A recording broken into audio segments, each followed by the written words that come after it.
আমি রাজমিস্ত্রি কাজ করি, একজনের তোড়ে নিয়ে যায়।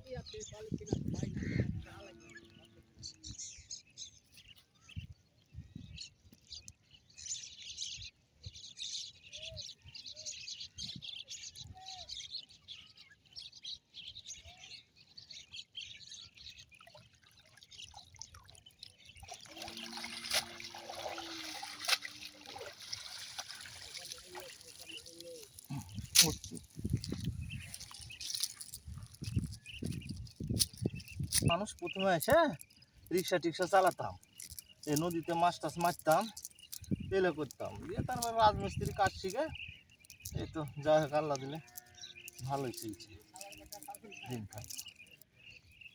এখন ওই যে হলো খাস মাটি পদ্মার ধারে এগুলো, হ্যাঁ এটা খাস মাটি। আর আমি মাটি কিনেছি ওই আবার ভিতরে 3 কাঠা মাটি কিনছি, শহরের মাটি মেলা দাম তো।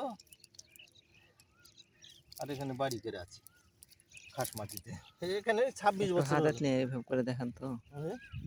আচ্ছা।